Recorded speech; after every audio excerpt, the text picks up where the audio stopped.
Bab 21 itu kamu. Pintu ini pernah rusak dan tidak kokoh. Mereka mendorong pintu hingga terbuka dengan mudah. Wah, makanannya benar-benar enak. Apakah ini untuk menghibur kita? Guang Bin masuk ke dalam rumah dan melihat beberapa piring besar berisi hidangan di atas meja. Matanya berbinar. Kakak Bin, pintu kamar ini terkunci. Orang itu pasti bersembunyi di dalam. Seorang adik laki-laki berjalan ke pintu kamar dan berkata, Yu Chengye, pergilah ke sana dan minta dia untuk membuka pintu, kalau tidak, kita akan mendobrak masuk. Guang Bin mendorong Yu Chengye dengan keras. Yu Chengye berjalan ke pintu dan berkata dengan keras, Wang Yan, aku tahu kamu ada di dalam, jangan bersembunyi. Saudara Bin telah membawa orang ke sini, mereka hanya menginginkan uang, mereka tidak akan melakukan apapun kepadamu, ambil saja uangnya. Setelah mengatakan itu, Yu Chengye mengetuk pintu dengan keras. Tidak ada jawaban dari dalam. Jika kamu tidak membuka pintu, saudara Bin dan yang lainnya akan mendobrak masuk, lalu, kata Yu Chengye. Yu Chengye, kenapa kamu datang? Yu Iwe dan aku tidak ada hubungannya denganmu lagi, kenapa kamu kembali? Apa hubungannya utang judi yang kamu miliki dengan kita? Aku tidak punya uang, aku tidak punya uang. Tangisan Wang Yan yang tak tertahankan terdengar di ruangan itu. Saya tidak punya pilihan lain. Saya sudah kehabisan akal. Tolong bantu saya sekali lagi dan lunasi semua uang saya. Saya berjanji tidak akan pernah datang lagi kepada Anda, kata Yu Chengye. Keluar, aku tidak punya uang dan aku tidak akan percaya kebohonganmu. Bawa mereka pergi sekarang, teriak Wang Yan histeris. Guang Bin mengerutkan kening dan menatap adiknya. Keempat adiknya segera melangkah maju, menarik Yu Chengye, dan menendang pintu. Wang Yan ada di dalam kamar, memeluk Yu Iwe, menangis dan menjerit. Tetapi bangunan-bangunan tua di dekatnya tidak berpenghuni, dan tidak seorang pun dapat mendengar teriakannya. Ledakan. Akhirnya pintunya ditendang hingga terbuka. Guang Bin masuk ke kamar bersama adik laki-lakinya dan melihat Wang Yan dan putrinya bersembunyi di sudut, meringkuk bersama. Wah, aku tidak menyangka kalau kamu, anjing tua Yu, punya istri dan anak perempuan secantik itu. Guang Bin menjilat bibirnya dan berkata. Yu Chengye melangkah maju dan berkata, Wang Yan, tolong bantu aku sekali saja, keluarkan uang itu dan selamatkan hidupku. Kamu tidak ingin Yu Iwe kehilangan ayahnya di usia yang masih muda, kan? Keluar, Yu Iwe tidak menganggapmu sebagai ayahnya. Dasar bajingan, kualifikasi apa yang kamu miliki untuk menjadi ayah yang dipinjamkan Fang Yu kepada Wang Yan kemarin? Melihat pemandangan ini, Wang Yan benar-benar pingsan. Tidak, uang itu digunakan untuk menyelamatkan siapa yang akan meminjamkanmu uang. Dan mengapa kamu meminjamkan begitu banyak uang sekaligus? Yu Chengye berutang pada kami total 160.000. Yu Chengye langsung panik dan berkata, Saudara Bin, Wang Yan mungkin menyembunyikan uang lainnya, mengapa kamu tidak mencarinya lagi? Ledakan. Guang Bin menamparkan wajah Yu Chengye dan berkata dengan marah, kamarnya sangat kecil, kita sudah mencari kemana-mana, di mana lagi kita bisa menyembunyikan uang itu? Lalu, wajah Yu Chengye pucat dan kakinya gemetar. Guang Bin menatap Wang Yan di sudut dengan mata penuh nafsu. Bagaimana kalau begini, kau kirim saja istrimu ke rumahku. Kalau dia bisa membuatku merasa nyaman, aku akan mengembalikan 60.000 yuan itu. Bagaimana? Guang Bin menatap wajah dan sosok Wang Yan, menelan ludahnya, dan berkata. Yu Chengye menunjukkan ekspresi gembira dan mengangguk cepat, tidak masalah, Saudara Bin, ini yang terbaik. Setelah mendengar percakapan antara keduanya, wajah Wang Yan menjadi pucat seperti kertas dan dia hampir pingsan. Saya khawatir istrimu tidak setuju. Guang Bin menyentuh dagunya dan berkata, bagaimana mungkin dia tidak mau? Wanita jalang ini selingkuh dan punya pacar di luar. Dia tidak mau menyelamatkanku meskipun dia punya 100.000 yuan di tangannya. Tentu saja, aku tidak perlu punya perasaan padanya. Kata Yu Chengye dengan tatapan mata yang tajam.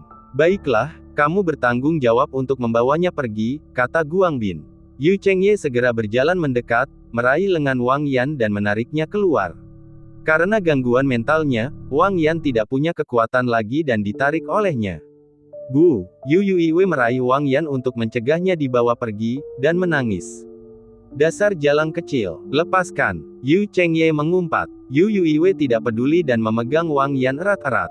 Ledakan. Yu Chengye mengangkat tangannya dan menamparkan wajah Yu Yuiwei dengan cukup kuat. Kemudian, Yu Chengye menarik Wang Yan keluar. Wang Yan menoleh menatap Yu Yuiwei yang menangis dan hatinya hancur. Sialan, dia terus-terusan menangis, menyebalkan sekali. Kalian berdua pergilah dan bantu, cepat bawa orang itu pergi. Guangbin mengerutkan kening. Kedua adiknya pun segera berjalan mendekat, masing-masing memegang salah satu kaki Wang Yan, dan menggendongnya keluar. Saat Guangbin berjalan menuju halaman, dia memikirkan kenikmatan yang akan dia dapatkan di tempat tidur malam ini. Namun begitu sampai di pintu gerbang halaman, ia berpapasan langsung dengan seorang pemuda.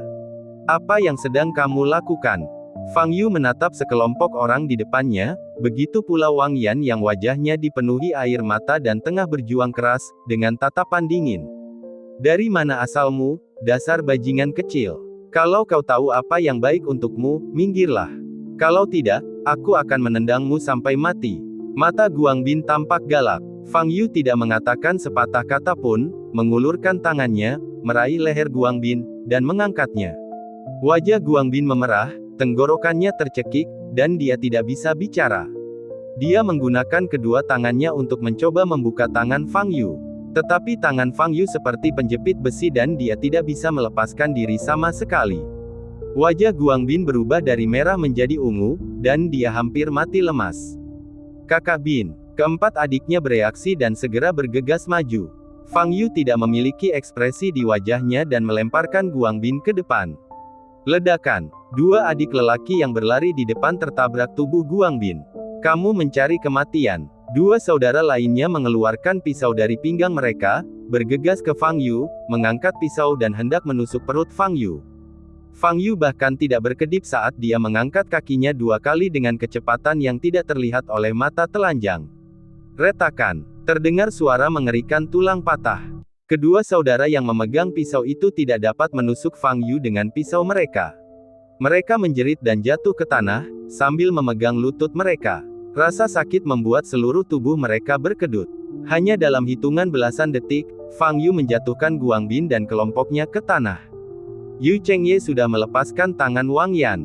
Pada saat ini, dia hanya menatap Fang Yu, seluruh tubuhnya gemetar.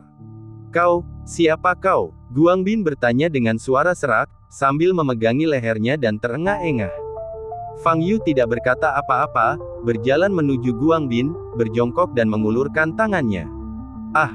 Guangbin mengira Fang Yu akan menyerang lagi, dia begitu takut hingga seluruh tubuhnya gemetar dan berteriak.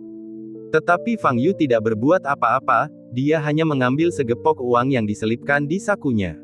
"Uang ini aku pinjamkan pada Wang Yan," kata Fang Yu enteng. Fang Yu mengambil uang itu, berjalan mendekati Wang Yan, dan mengembalikan uang itu ke tangan Wang Yan yang ketakutan. Lalu dia berbalik dan menatap Yu Chengye. "Kamu Yu Chengye, kan? Ayah kandung Yu Yuiwei?" tanya Fang Yu. Yu Chengye memaksakan senyum dan berkata, "Ya, saya ayah Yu Yuiwei." Ledakan. Fang Yu menamparkan wajah Yu Chengye, merontokkan beberapa giginya. Yu Chengye terjatuh ke tanah, mukanya berlumuran darah dan seluruh tubuhnya gemetar. Kakak, tolong biarkan aku pergi demi Wang Yan dan Yu Yuiwei." Sebelum dia bisa menyelesaikan kata-katanya, Fang Yu menendangnya lagi dan membuatnya terpental.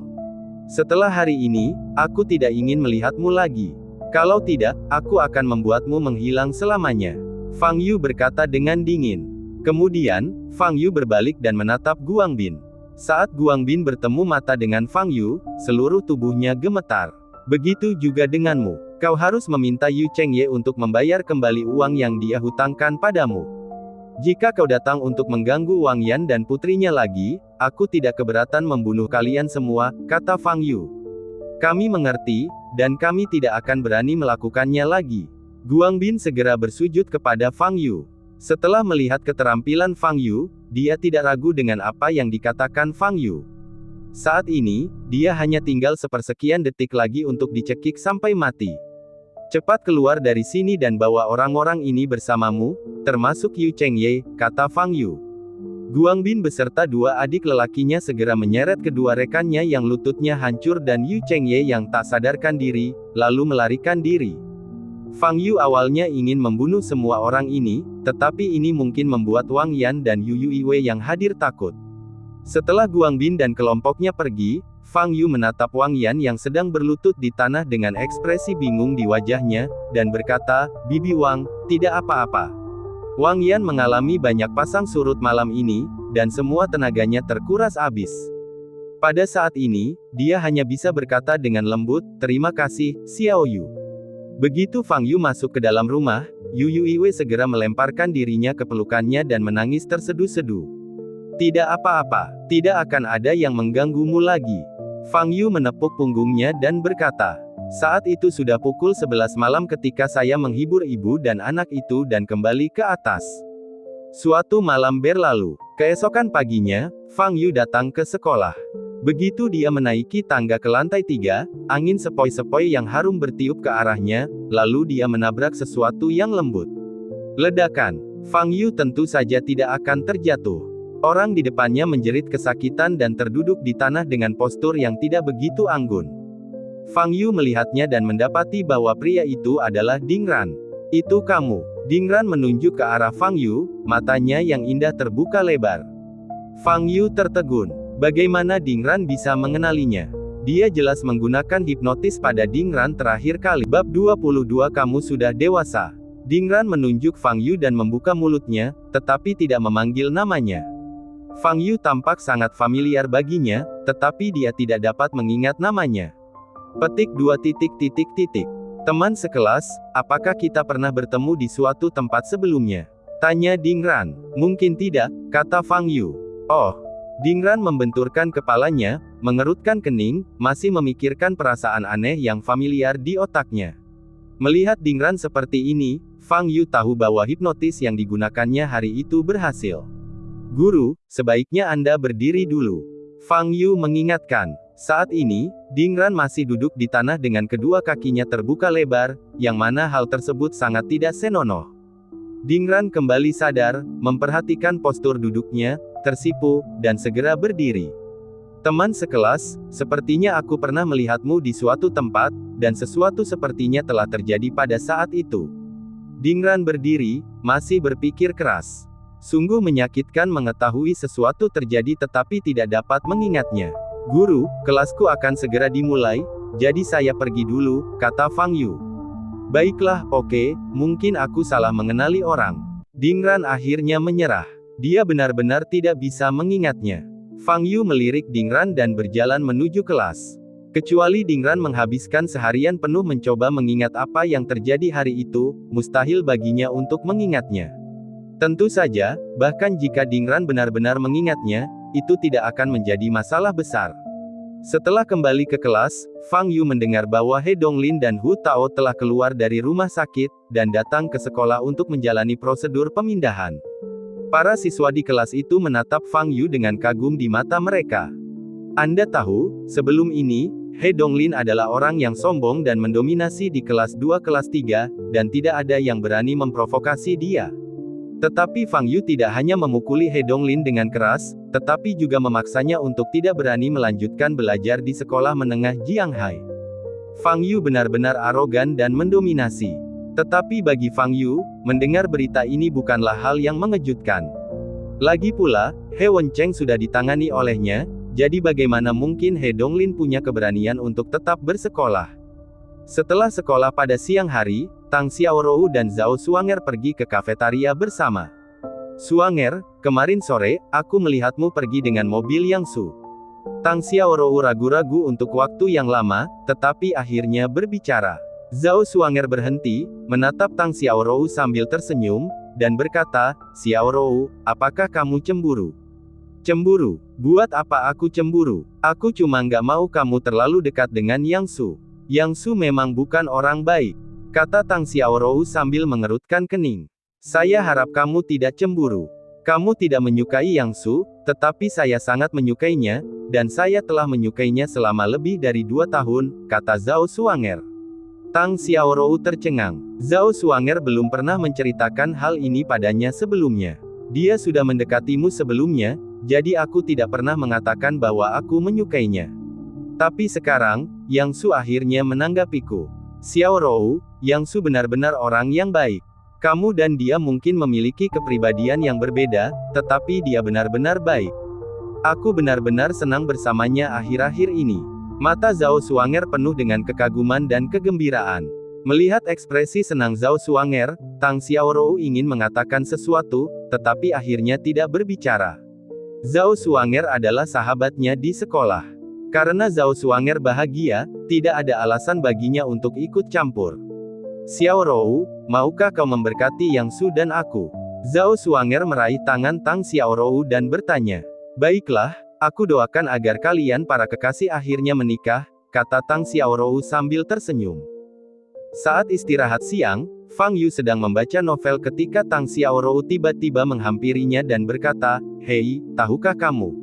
Yang Su sebenarnya bersama Xuanger." Fang Yu bahkan tidak mengangkat kelopak matanya dan bertanya, "Siapa Xuanger?" "Zhao Xuanger adalah sahabatku di kelas utama," kata Tang Xiaorou. Fang Yu berkata, "Oh, dulu aku mengira Yang Su adalah orang jahat, tapi Xuanger terlihat sangat senang. Sepertinya Yang Su memperlakukannya dengan sangat baik," kata Tang Xiaorou. "Jadi, kamu senang atau tidak senang?" Fang Yu menatap Tang Xiaorou dan bertanya. "Tentu saja aku senang. Awalnya aku tidak suka Yang Su mengejarku, tapi sekarang dia bersama sahabatku, aku tidak khawatir lagi. Aku hanya merasa hubungan mereka terjalin terlalu cepat. Baru beberapa hari dan mereka sudah bersama." Tang Xiaorou bergumam pada dirinya sendiri. "Jika kamu berkata begitu karena ingin menanyakan pendapatku, maka aku akan memberitahumu bahwa ada masalah," kata Fang Yu. "Ada masalah apa?" Tang Xiaorou tertegun sejenak dan bertanya. "Yang Su," kata Fang Yu. Setelah mengatakan itu, Fang Yu berbalik dan melanjutkan membaca novel, memberi isyarat kepada Tang Xiaorou untuk berhenti mengganggunya. Apakah ada yang salah dengan Yang Su? Meskipun Tang Xiaorou juga merasa bahwa Yang Su bukanlah orang baik, dia merasa bahwa Zhao Xuanger bukanlah orang bodoh. Jika Yang Su benar-benar seburuk itu, Zhao Xuanger tidak akan bersikap begitu bahagia. Lupakan saja, jangan terlalu banyak berpikir. Selama Xuanger bahagia, itu yang terpenting. Tang Xiaorou berpikir dalam hati. Hari berikutnya adalah hari Sabtu dan tidak ada sekolah. Selama liburan, rutinitas harian Fang Yu tidak jauh berbeda dengan orang tua pada umumnya. Ia bangun pukul 7 pagi, berlatih tinju di halaman, lalu berlari mengelilingi gunung belakang. Setelah berlari, ia membeli sarapan lalu pulang. Fang Yu memakan roti daging besar dan perlahan berjalan kembali ke halaman. Sebelum saya mendekat, saya melihat sebuah Hummer SUV terparkir di gerbang halaman. Fang Yu berjalan maju dan melihat seorang wanita mengenakan kacamata hitam berdiri di gerbang halaman, melihat ke dalam. Wanita itu berambut panjang terurai di bahunya dan mengenakan setelan ketat berwarna hitam. Dia tinggi dan memiliki lekuk tubuh yang sempurna, terutama bagian atas tubuhnya, yang semua kancing bajunya dikancingkan dengan kencang. "Siapa yang kamu cari?" Fang Yu bertanya setelah menggigit roti daging. "Permisi, apakah Fang Yu tinggal di sini?" Wanita itu sangat sopan. Sambil berbicara, dia melepas kacamata hitamnya, memperlihatkan wajah cantiknya. "Ini aku." Sebagai perbandingan, Fang Yu sangat tidak berbudaya. Dia makan roti daging sambil berbicara, dan kata-katanya tidak jelas. "Apakah kamu Fang Yu?" Wanita itu sedikit terkejut, matanya yang indah terbuka lebar. Namun, dia segera menenangkan diri dan berkata, "Halo, Tuan Fang. Saya Qin Yimo, cucu perempuan Qin Wudao. Kakek saya meminta saya untuk membawakan 18 kotak pil tonik hebat 10 kali lipat." "Pil tonik 10 kali lipat?" Fang Yu sedikit tertegun, dan kemudian dia menyadari bahwa ini adalah selera buruk Qin Wudao. Qin Yimo memerintahkan sopir untuk memindahkan 18 kotak inti binatang iblis keluar dari bagasi. "Kirimkan ke lantai 2 untukku," kata Fang Yu. Sementara sang pengemudi membawa inti monster itu ke atas, Qin Yimo diam-diam menatap Fang Yu. Apakah ini dermawan dan dermawan besar keluarga Qin yang disebutkan kakek?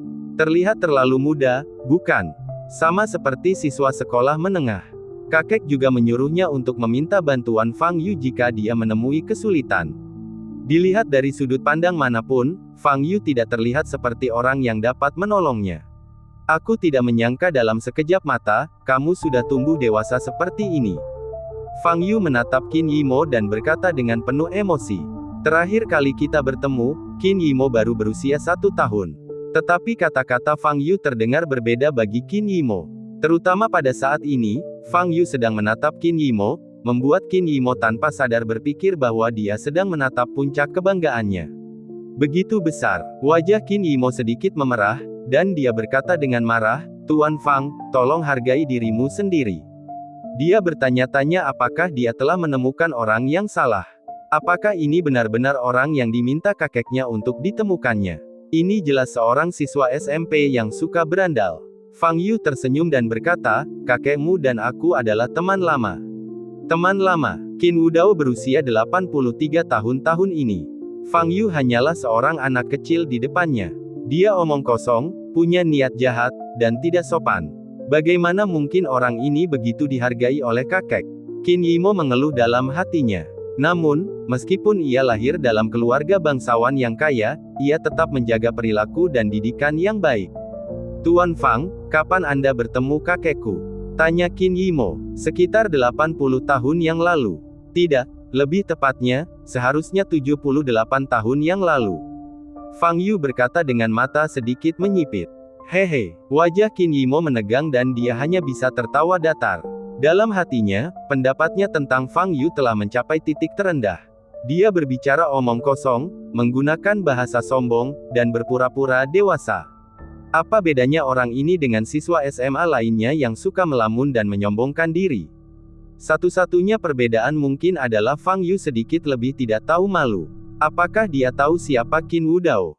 Beraninya kamu membuat lelucon seperti itu. Jika Qin Wudao tidak berulang kali menekankan sebelum berangkat bahwa Fang Yu adalah dermawan besar keluarga Qin dan tidak boleh tersinggung, Qin Yimo pasti sudah memberinya pelajaran sejak lama.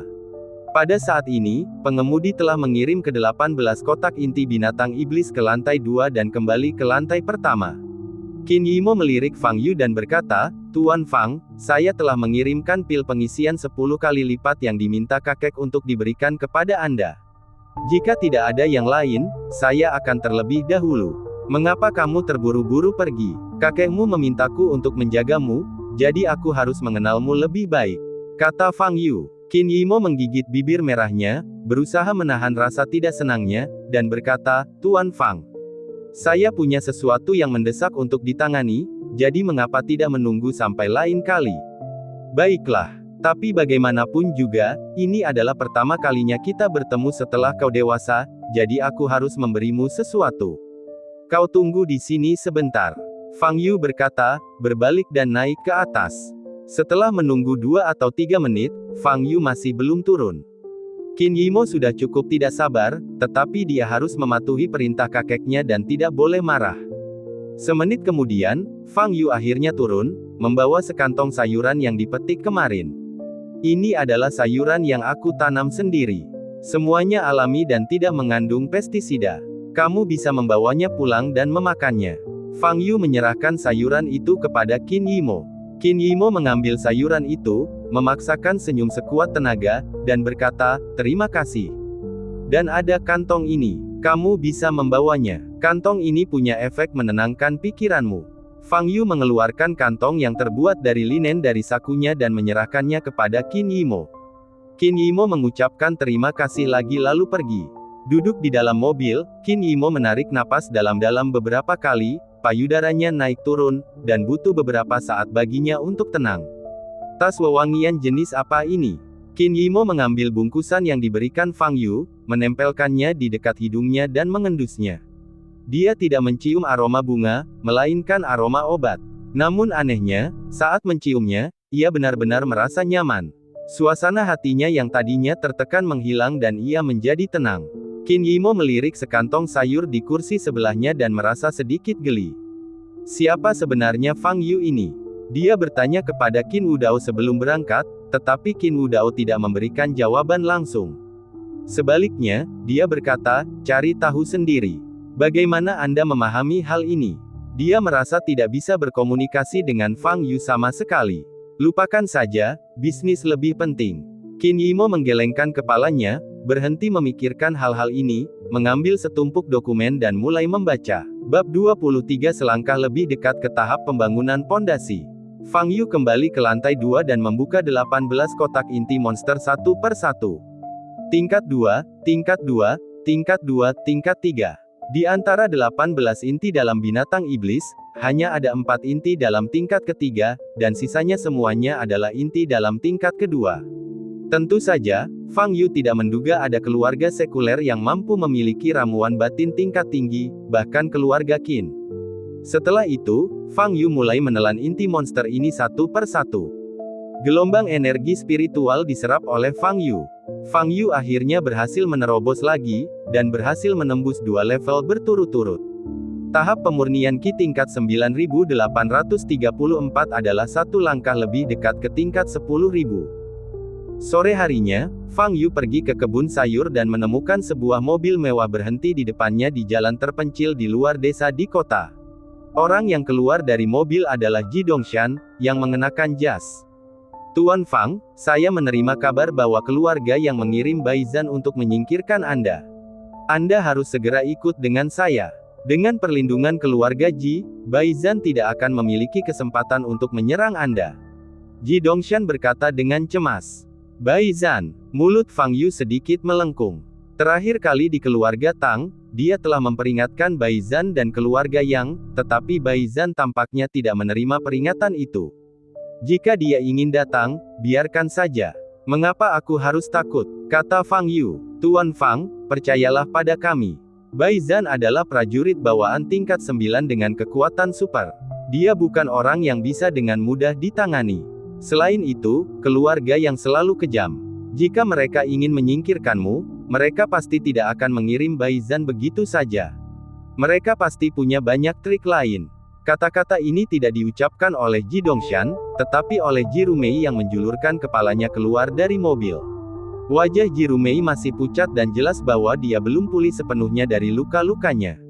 Dia baru saja keluar dari rumah sakit hari ini dan seharusnya beristirahat di rumah. Tetapi ketika dia mendengar bahwa keluarga yang akan mengambil tindakan terhadap Fang Yu, dia tidak bisa lagi tinggal diam. Fang Yu adalah penyelamatnya, dan karena dialah keluarga yang menganggapnya sebagai duri dalam daging. Dia harus datang sendiri untuk menyelamatkan Fang Yu. Fang Yu menatap Ji Rumei dan hendak mewah di sebelah Fang Yu, begitu pula Ji Dongshan dan Ji Rumei, yang tampak tidak senang. Baizhan tertegun sejenak, lalu matanya berbinar. Di dalam jeep, pengemudi mengarahkan kamera ke Ji Dong mereka juga. Pengemudi itu membuat gerakan menggorok leher. Saya mengerti, jawab Baizhan. Xiangnan. Bagaimana kamu bisa begitu melanggar hukum? Kata Ji Dongshan dengan marah. Jangan berteriak lagi. Tidak peduli seberapa keras kamu berteriak, kamu tidak akan bisa mengubah hasilnya, kata Baizhan sambil tersenyum. 2 pengawal keluar dari mobil Ji Dongshan, memegang senjata dan mengarahkannya ke Baizhan. Baizhan, bahkan jika kamu adalah prajurit bawaan tingkat 9, kamu tidak dapat memblokir peluru, kan? Kata Ji Dongshan dengan suara yang dalam. Kalau begitu biarkan saja mereka menembak, kata Baizhan. Tangkap dia untukku. Perintah Ji Dongshan. 2 pengawal bersenjata perlahan mendekati Baizhan. Tetapi pada saat ini, Baizhan bergerak dan segera menghilang dari tempatnya. Sebuah bayangan putih melintas di depan kedua pengawal itu. Wajah kedua pengawal itu menjadi pucat dan mereka mengangkat senjatanya untuk menembak. Pah! Namun detik berikutnya, pergelangan tangan mereka terkena pukulan keras dan pistolnya langsung jatuh ke tanah. Kemudian, Baizhan dengan cepat mengangkat kakinya dan menendang perut kedua pengawal itu. Ah! Kedua pengawal itu menjerit dan jatuh ke tanah, kehilangan kemampuan bertarung mereka sepenuhnya. Melihat pemandangan ini, Ji Dongshan dan Ji Rumei menjadi pucat. Mereka tidak menyangka Baizhan begitu kuat. 2 pengawal bersenjata lengkap pun terjatuh dengan mudahnya. Baizhan mengambil pistol dari tanah, memainkannya di tangannya, lalu tiba-tiba mengarahkan pistol itu ke Ji Dongshan. Kalian manusia benar-benar meremehkan kami para prajurit. Baizhan menyipitkan matanya dan berkata, apakah kalian benar-benar mengira aku takut pada senjata? Saat dia berbicara, Baizhan tiba-tiba menarik pelatuknya. Ayah! teriak Jirumei. Ledakan. Suara tembakan terdengar, bergema di pegunungan dan hutan. Tapi Ji Dongshan baik-baik saja. Fang Yu terlihat berdiri di depan Bai Zhan, memegang tangan Bai Zhan dan mengangkat moncong senjatanya ke atas. Tembakan tadi dilepaskan ke langit. Kau sangat sombong, manusia biasa, apakah kau pikir kau telah menjadi abadi? Fang Yu berkata sambil tersenyum. Wajah Bai Zhan sedikit berubah dan dia mencoba melepaskan diri dari tangan Fang Yu. Dia tahu betul seberapa kuat Fang Yu, jadi ketika dia datang ke sini hari ini, dia tidak pernah berpikir untuk bersaing dengan Fang Yu dalam hal kekuatan. Dia berencana menggunakan keterampilan bela diri untuk menghadapi Fang Yu. Biarkan Bai Zhan membunuh Fang Yu dengan cepat. Yang Yinzu, yang melihat adegan ini di kamera, memerintahkan dengan tidak sabar. Sang sopir menjulurkan kepalanya lagi dan berteriak kepada Bai Zhan, "Nona yang ingin Anda bergegas. Baiklah, aku akan mendengarkanmu dan membuat keputusan cepat." Fang Yu tersenyum tipis, meraih pergelangan tangan Bai Zhan dan memutarnya dengan keras. Retakan. Tangan kanan Bai Zhan diputar 180 derajat oleh Fang Yu. Ah! Bai Zhan mundur beberapa langkah, memegang tangan kanannya, menjerit kesakitan, dahinya berkeringat. Dia menatap Fang Yu, matanya penuh ketidakpercayaan. Saya pikir kekuatan yang ditunjukkan Fang Yu pada keluarga Tang kemarin telah mencapai puncaknya.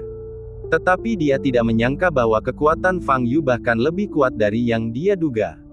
Dia jelas hanya berada di tingkat kelima tahap pemurnian Qi, jadi mengapa dia memiliki kekuatan sekuat itu? Bai Zhan sedikit panik, dia merasa telah meremehkan kekuatan Fang Yu. Di dunia ini, akulah satu-satunya yang bisa menghakimi orang lain sebagai orang biasa. Suara Fang Yu semakin dekat. Detik berikutnya, Fang Yu muncul di depan Bai Zhan dan meninju perut Bai Zhan. Bai Zhan menggertakkan giginya dan menyilangkan tangannya, mencoba menangkis pukulan itu. Tinju Fang Yu mengenai lengan Bai Zhan. Pah! Disertai suara tulang retak, tinju Fang Yu menghancurkan tulang tangan Bai Zhan hingga berkeping-keping, lalu menghantam perut Bai Zhan. Engah! Bai Zhan terbang keluar dan memuntahkan seteguk besar darah ke udara, darah itu bercampur dengan organ dalam dan pecahan tulang. Jatuh ke tanah, pandangan Bai Zhan kosong dan tubuhnya sedikit berkedut. Pukulan ini mengumumkan berakhirnya karir seni bela dirinya, dan bahkan vitalitasnya pun cepat memudar. Fang Yu tidak menatap Bai Zhan lagi, tetapi berjalan menuju jeep. Di luar jendela mobil, dia mengambil kamera dari tangan pengemudi yang ketakutan dan mengarahkan lensa ke dirinya sendiri. Ini peringatan terakhirku. Jika kau memprovokasiku lagi, aku tidak keberatan mengusir keluarga Yangmu. Fang Yu berkata dengan nada datar. Setelah mengatakan itu, Fang Yu mengembalikan kamera kepada pengemudi, lalu berbalik, meraih Bai Zhan yang sekarat, membuka pintu mobil dan melemparkannya ke dalam mobil. Kembalilah. Ini hadiahku untuk Nona Yang, kata Fang Yu kepada sopir itu. Keringat menetes di wajah pengemudi dan seluruh tubuhnya gemetar. Setelah mendengar hal itu, dia segera memutar balik mobilnya dan melaju meninggalkan tempat itu. Fang Yu berbalik dan melihat Ji Dongshan dan putrinya, yang tercengang. Di keluarga Yang Yinzu mengayunkan komputer tablet dengan keras dan melemparkannya ke rak anggur di sebelahnya, menjatuhkan beberapa botol anggur merah mahal, menimbulkan suara berderak. Sialan! Sialan! Seluruh tubuh Yang Yinzu gemetar dan matanya merah. Dia sombong dan arogan, tetapi berulang kali diprovokasi oleh Fang Yu. Semenjak dia mengambil alih bisnis keluarga Yang, dia selalu menang dan tidak pernah merasakan kegagalan untuk waktu yang lama. Fang Yu harus ditangani, harus mati. Setelah hari ini, kebencian Yang Yinzu terhadap Fang Yu telah melampaui kebenciannya terhadap Jirumei. Setelah melampiaskan kekesalannya sejenak, Yang Yinzu akhirnya tenang. Kekuatan yang ditunjukkan Fang Yu jauh melampaui harapan, dan mengirim orang untuk bertarung secara langsung tidak akan berhasil.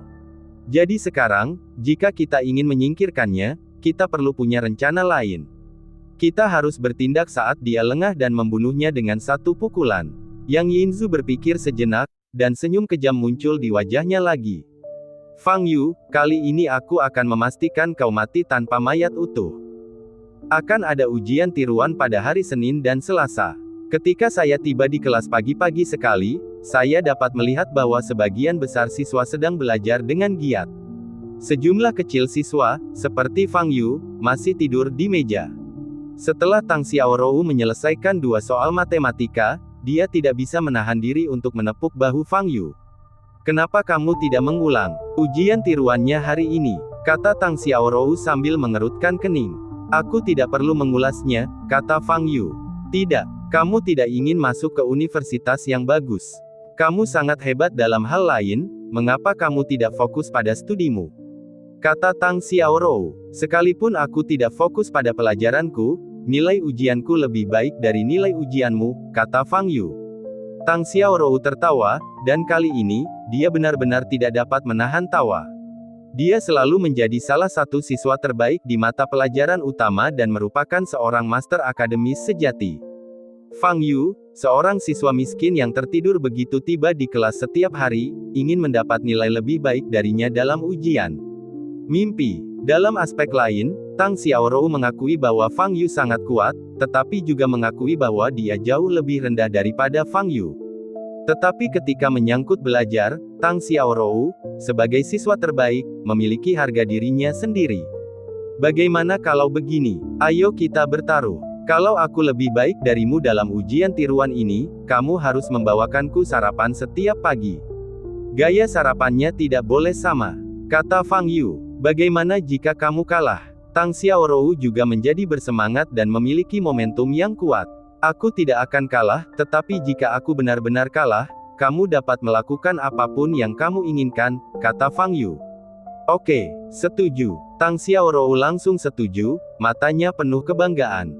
Dia sudah memikirkan cara untuk memerintah Fang Yu dan membuatnya bekerja seperti budak di masa mendatang. Bab 24, Mencari Kematian. Wajah Tang Xiaorou penuh dengan kegembiraan.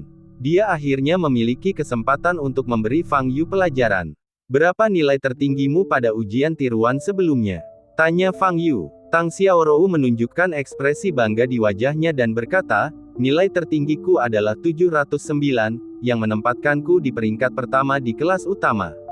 Fang Yu berkata, "Oh," dan berkata lagi, "Dengan kata lain, selama skorku 710 atau lebih, aku bisa mengalahkanmu. Kita aman saja, 715. Apa kau benar-benar berpikir kau bisa dengan mudah mendapatkan lebih dari 700 poin? Jika kau benar-benar bisa mendapatkan skor setinggi itu, aku tidak akan peduli apa yang kau lakukan." Tang Xiaorou berkata dengan dada membusung karena tidak puas. Fang Yu melirik Tang Xiaorou dan tidak berkata apa-apa. Tang Xiaorou juga merasa kalimat tadi agak ambigu. Wajahnya memerah dan dia berbalik untuk melanjutkan meninjau. Dia harus memenangkan taruhan ini. Hancurkan prestise Fang Yu. Kalau tidak, Fang Yu selalu bersikap seolah-olah dia hebat, sungguh menyebalkan. Setelah waktu membaca pagi selesai, siswa harus memindahkan meja mereka pada jarak tertentu untuk mempersiapkan diri menghadapi ujian tiruan. Memanfaatkan waktu ini, Tang Xiaorou menemui si gendut Liu dan bertanya, "Liu Dong, bagaimana nilai ujian Fang Yu?" Melihat wajah Tang Xiaorou dari dekat, Fatih Liu menjadi sedikit gugup dan berkata, Dia selalu mendapat peringkat sekitar 30 di kelas dalam setiap ujian." 30. Total ada 60 siswa di kelas ini, yang berarti nilai Fang Yu berada di peringkat tengah di kelas 2. Kelas 2 adalah kelas biasa, dan nilai siswa terbaik tidak akan melebihi 650 poin. Fang Yu hanya dapat menduduki peringkat sekitar 30 di kelas ini, jadi tidak ada gunanya berharap mendapatkan 715 poin. Setelah mengetahui ini, Tang Xiaorou merasa sangat lega. Ujian segera dimulai, dan mata pelajaran pertama adalah bahasa Mandarin. Ketika Tang Xiaorou mengerjakan soal ujian, dia lebih berhati-hati dan serius daripada ujian sebelumnya. Dia harus mendapatkan nilai tinggi dan kemudian memamerkan nilai itu di depan Fang Yu. Sebelum mulai menulis komposisi, Tang Xiaorou diam-diam melirik Fang Yu yang tidak jauh. "Saya melihat Fang Yu berbaring di atas meja dan tampaknya sedang tertidur. Mendengus. Kau masih ingin memukulku seperti ini? Mimpi." Tang Xiaorou tidak lagi memperhatikan Fang Yu dan fokus menulis komposisinya. Setelah ujian bahasa Mandarin, mata pelajaran kedua adalah matematika. Matematika adalah kelebihan Tang Xiaorou, dan dia dapat memperoleh nilai di atas 140 poin dalam setiap ujian. Saat mengerjakan ujian matematika, Tang Xiaorou mengamati Fang Yu lagi dan menemukan bahwa Fang Yu hanya bekerja sekitar setengah jam sebelum tertidur di meja. Setengah jam cukup untuk menyelesaikan pertanyaan pilihan ganda tadi malam. Tampaknya Fang Yu sudah menyerah begitu saja pada soal-soal kalkulasi dan aplikasi yang mengikutinya. Sungguh murid yang malang. Sore harinya, Fang Yu mengikuti ujian komprehensif dan bahasa Inggris. Sama seperti dua mata pelajaran sebelumnya, ia hanya belajar selama setengah jam sebelum tidur. Setelah ujian dan sekolah usai, Tang Xiaorou memindahkan tempat duduknya kembali ke posisi semula. Fang Yu, dengan sikap malasmu, bagaimana mungkin kamu bisa mendapat nilai bagus? Tang Xiaorou menatap Fang Yu yang masih mengantuk dan berkata dengan sedikit kecewa. Awalnya dia mengira Fang Yu setidaknya akan menganggap serius taruhannya, tetapi dia tidak menyangka Fang Yu malah tidur sepanjang waktu.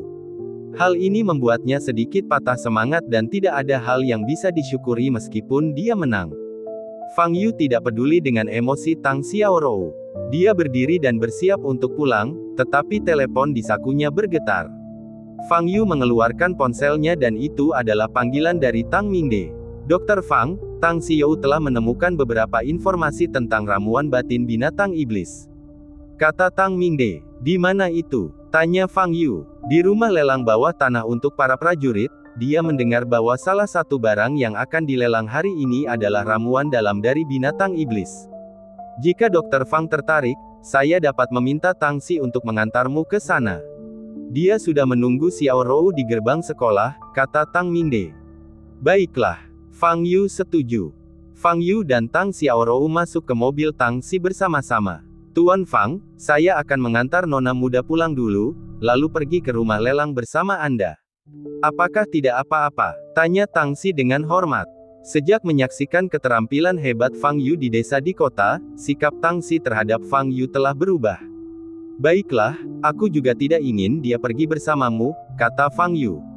Mau kemana? Kenapa aku tidak boleh ikut? Tang Xiaorou bereaksi dan bertanya dengan cemas. Nona, saya akan membawa Tuan Fang ke balai lelang bawah tanah untuk para prajurit.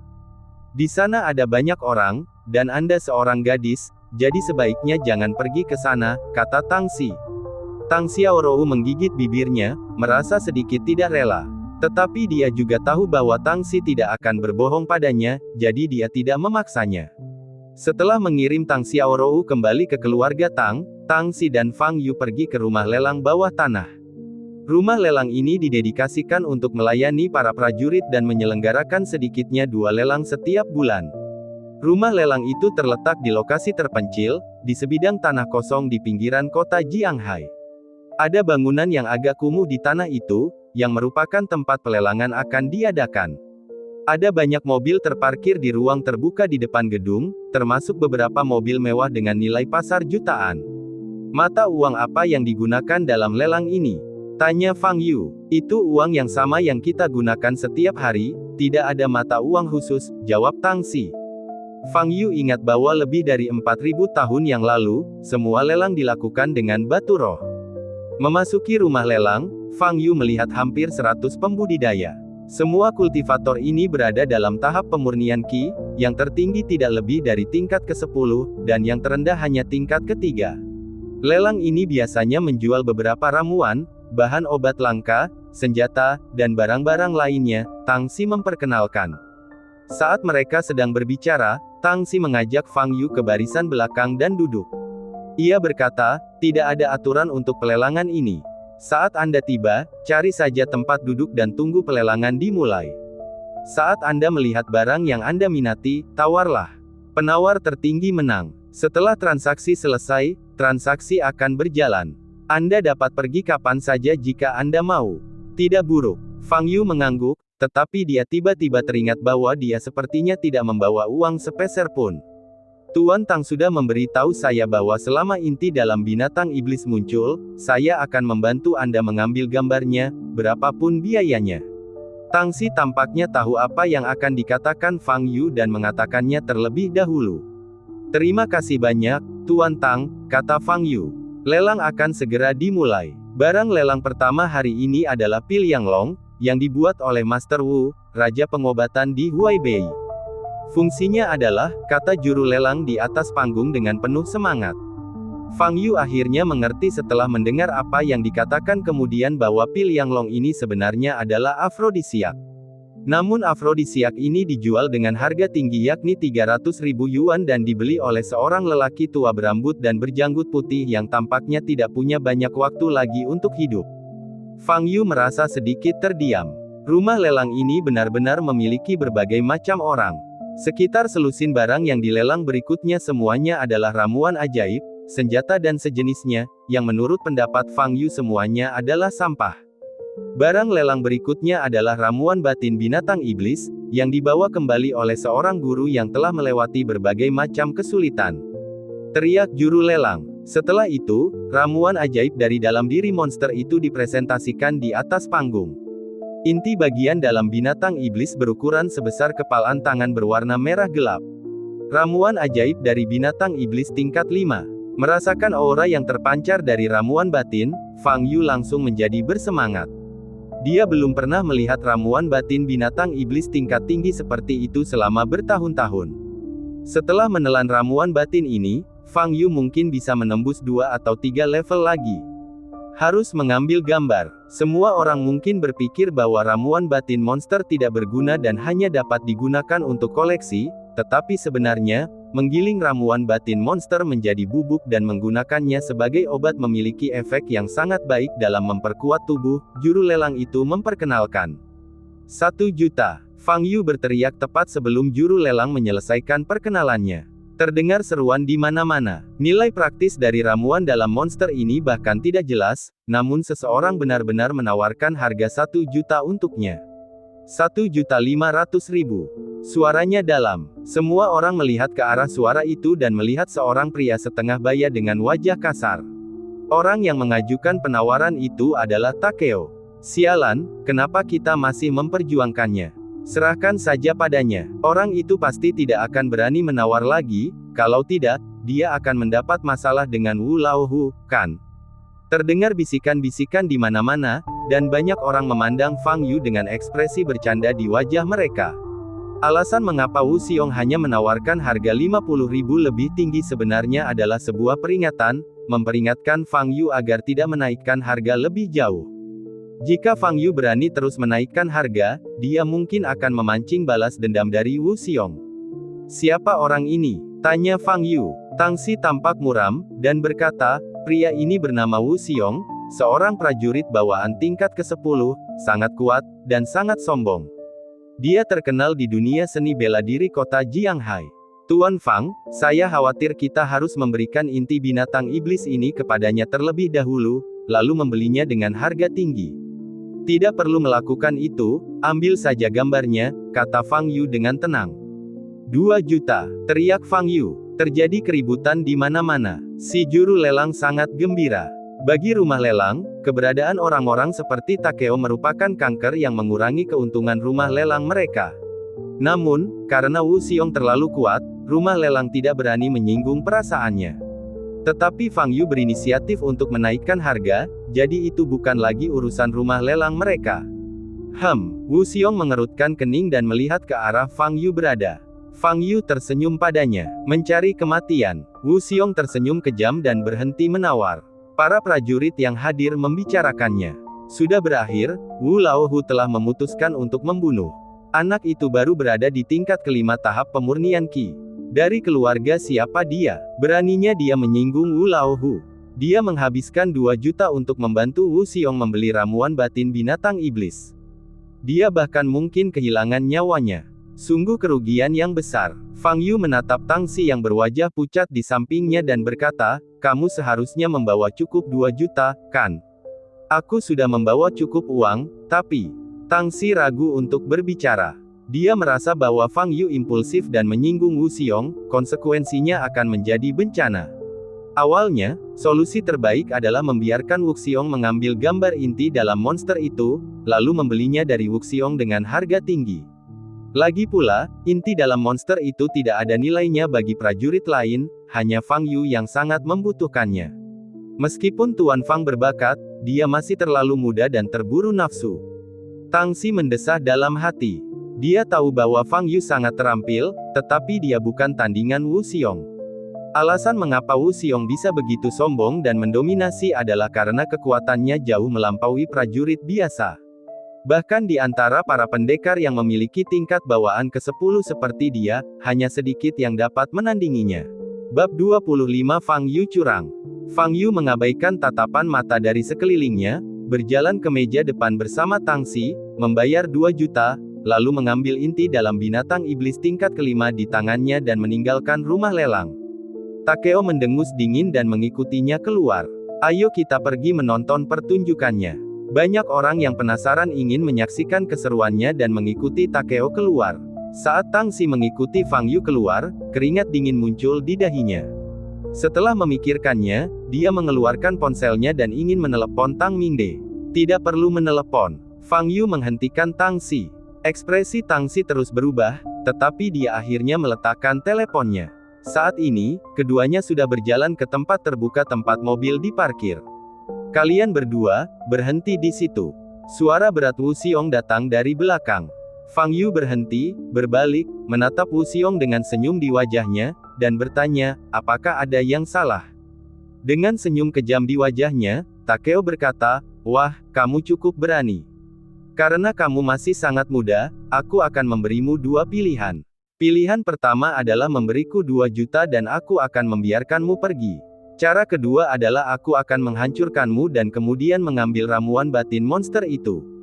Fang Yu menggelengkan kepalanya dan berkata, kamu merampokku secara terang-terangan.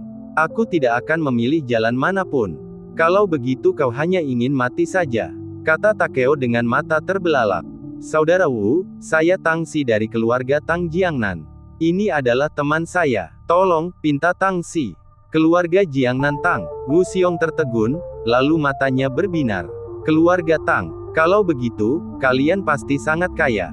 Temanmu telah membuatku marah, dan aku tidak akan melepaskannya begitu saja kecuali jika kalian menawar dengan harga yang memuaskanku, kata Wu Xiong.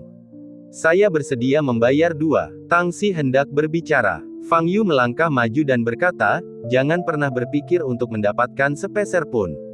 Wu Xiong tertawa 3 kali, lalu menatap Fang Yu dengan mata merah dan berkata dengan dingin, jika aku melepaskanmu hari ini. Fang Yu maju selangkah dan berdiri di sana menunggu Wu Xiong tiba. Mati. Wu Xiong mengangkat tinjunya dan meninju Fang Yu. Inilah Wu Xiong, serangan keis pukulan itu lagi. Fang Yu masih berdiri di sana, tidak bergerak selangkah pun. Apakah ini semua kekuatanmu? Maafkan aku. Fang Yu tersenyum tipis, meraih tinju Wu Xiong dan memutarnya dengan keras. Krak, suara tulang patah terdengar dari kedua pergelangan tangan Takeo secara bersamaan. Takeo menjerit, terjungkal di udara, dan jatuh dengan keras ke tanah. Fang Yu maju selangkah dan menginjak dada Wu Xiong. Engah. Takeo memuntahkan darah dan wajahnya menjadi pucat.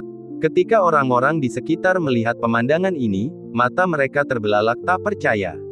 Apakah ini masih Takeo yang arogan seperti biasanya? Bagaimana dia bisa kalah seperti ini? Wu Xiong menatap Fang Yu dengan ekspresi ngeri, dan berteriak, bagaimana ini mungkin? Kamu jelas hanya berada di level kelima kekuatan bawaan. Puff! Fang Yu mendorong lebih keras dengan kakinya, dan Wu Xiong memuntahkan seteguk darah lagi. Kau pikir aku hanya memiliki tingkat kelima dari bawaan? Aku hanya ingin kau berpikir aku hanya memiliki tingkat kelima dari bawaan. Fang Yu berkata dengan enteng. Setelah mengatakan itu, dia mengangkat kakinya lagi dan melangkah menuju dantian Wu Xiong. Tidak, teriak Takeo. Ledakan. Kaki Fang Yu mendarat dengan keras di dantian Wu Xiong. Wu Xiong kembali memuntahkan seteguk besar darah, wajahnya terlihat pucat. Dantiannya rusak dan latihan selama puluhan tahun menjadi sia-sia. Mulai hari ini, dia adalah orang yang tidak berguna. Kejam sekali. Ketika orang-orang di sekitar melihat kejadian ini, hawa dingin menyergap hati mereka. Takeo, kali ini kamu benar-benar menemui hambatan. Siapa sebenarnya pemuda ini? Wu Laohu bahkan tidak bisa melawan di depannya. Ya ampun, aku merasa dia lebih menakutkan daripada penjahat bernama yang akhir-akhir ini terkenal di Jiangnan. Apakah kamu berbicara tentang Yang Jian dari keluarga Yang? Aku masih berpikir Yang Jian lebih kuat. Lagi pula, Yang Jian sudah menjadi master setengah langkah. Para penonton membicarakannya. Saat ini, Fang Yu dan Tang Xi telah kembali ke mobil. Tuan Fang, saya penasaran untuk menanyakan sesuatu pada Anda. Tang Xi menatap Fang Yu yang tampak tenang dan ragu-ragu. Fang Yu menatap Tang Xi. Berapa tingkat kekuatan bawaanmu saat ini? Tanya Tang Xi sambil menyeka keringat di dahinya. Fang Yu memikirkannya dan menjawab dengan jujur, saat ini seharusnya berada di level Xiantian 9834, dan akan segera dapat menembus ke level Xiantian 9836. Tang Xi tercengang. Setelah kembali ke rumah, Fang Yu tidak sabar untuk mengeluarkan ramuan batin monster itu. Inti dalam binatang iblis tingkat kelima ini begitu besar sehingga Fang Yu menelannya dalam 4 tahap. Energi spiritual murni melonjak ke dantiannya, membuat Fang Yu merasa sangat nyaman. Energi spiritual ini secara langsung membantu Fang Yu menerobos 2 level dan mencapai level 9838 pemurnian Qi. Jika aku bisa menemukan 100 lagi inti binatang iblis tingkat tinggi ini, menembus level ke 10.000 akan segera terjadi. Secerca harapan muncul di mata Fang Yu. Keesokan paginya, begitu Fang Yu tiba di kelas, dia merasakan Tang Xiaorou sedang tersenyum sinis padanya. Jika kamu tidak enak badan, kamu bisa meminta cuti. Mengapa kamu datang menggangguku? Kata Fang Yu. Kaulah yang sedang tidak enak badan. Ketika aku memikirkan bagaimana kau akan bekerja seperti budak untukku dan bersikap begitu rendah hati, aku tidak bisa menahan tawa. Kata Tang Xiaorou. Hasil ujian tiruan akan segera tersedia, mungkin di sore hari. Fang Yu tidak terburu-buru untuk berdebat dengan Tang Xiaorou, dan memutuskan untuk menunggu sampai hasilnya keluar pada sore hari. Tak lama kemudian hari sudah sore dan kelas pertama dimulai yang dipimpin oleh wali kelas kami, Huang Hai. Jika tidak ada hal yang tidak diharapkan, dia akan mengumumkan hasilnya. Tang Xiaorou berseri-seri karena kegembiraan, tampak seolah dia telah menang. Bel kelas berbunyi dan Huang Hai masuk dari pintu sambil membawa rapor di tangannya. Begitu dia memasuki pintu, Huang Hai menatap Fang Yu dengan tatapan penuh arti. Para siswa, hasil ujian tiruan kemarin sudah keluar. Sekarang saya akan membacakan hasilnya kepada kalian, kata Huang Hai. Kemudian, Huang Hai mulai berbicara tentang beberapa statistik, seperti berapa banyak orang yang lulus ujian masuk sarjana, berapa banyak yang lulus ujian masuk utama. Pada akhirnya, apa yang paling dikhawatirkan Tang Xiaorou adalah pengumuman hasil 10 siswa teratas di kelas. Tempat ke-10, He Dongrong, total skor 623 poin. Ini merupakan peningkatan dibandingkan dengan terakhir kali. Ia harus terus bekerja keras, kata Huang Hai. Tempat ke-9, tempat ke-8. Tempat ke-3, Su Xiaona, dengan total skor 649 poin, mempertahankan level yang sangat baik, tetapi bisa lebih baik lagi, kata Huang Hai. Wajah Su Xiaona tidak terlihat baik, karena dia selalu mendapat peringkat pertama di kelas dan jarang membuat kesalahan. Tetapi kali ini, skor totalnya hampir sama seperti sebelumnya, tetapi peringkatnya turun ke posisi ketiga.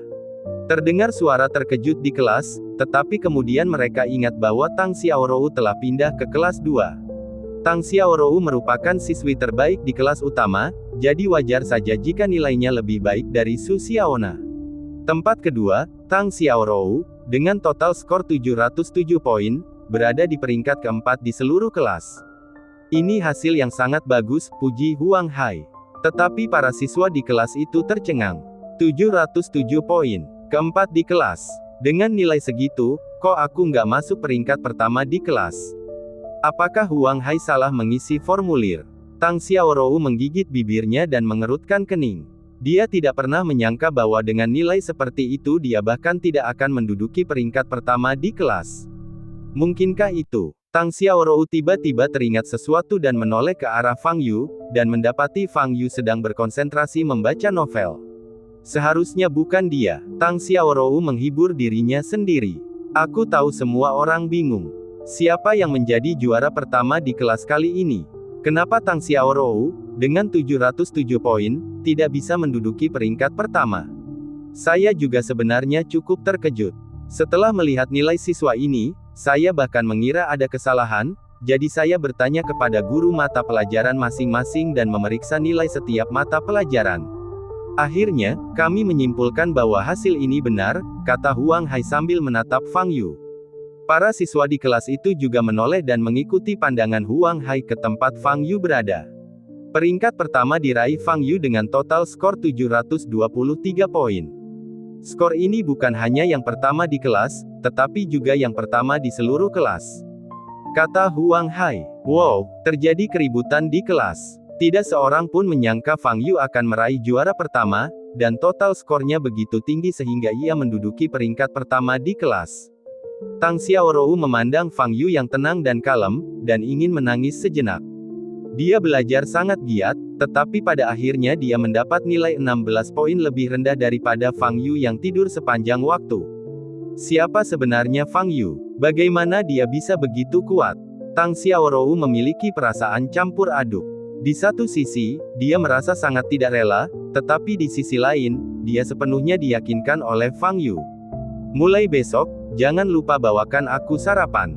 Gaya ini tidak bisa diulang setiap hari.